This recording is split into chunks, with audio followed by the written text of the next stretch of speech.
সুপ্রিয় দর্শক, যারা আমার মতো কবুতর প্রেমী তাদেরকে আজকে আমি একটা নতুন একটা প্রেজেন্ট করতে চাই।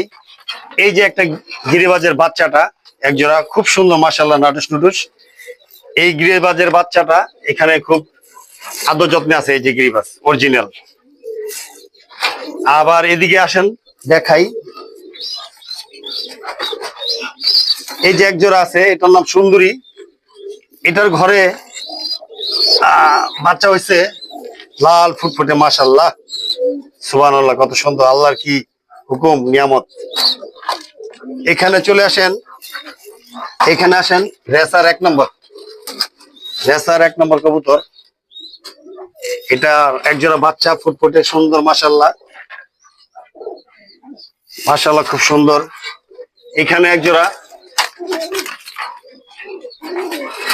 এখানে একজোড়া দেশি গোল্লার বাচ্চা, কালারিং গোল্লা দেশি। এই যে খুব খুব চঞ্চল কবুতরটা। তারপরে আপনাদেরকে আরেক জায়গায় দেখাই। এখানে একজোড়া বাচ্চা আছে,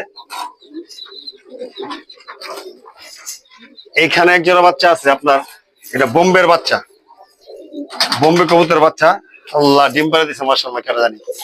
যে দেন বাচ্চা ছোট থাকতেই আবার একটা ডিম পাড়া হয়ে গেছে। আল্লাহ কি হুকুম। তারপর এখানে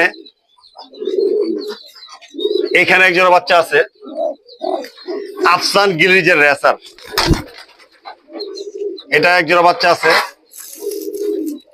মাশাআল্লাহ, ফুটফুট সুন্দর।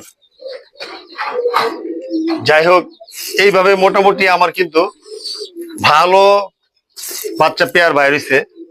আপনার ইচ্ছা করলে আপনার বাসার ছাদে অথবা বাসার কোনাকাঞ্চিতে ইচ্ছা করলে আপনার ছোটখাটো করে শুরু করতে পারেন।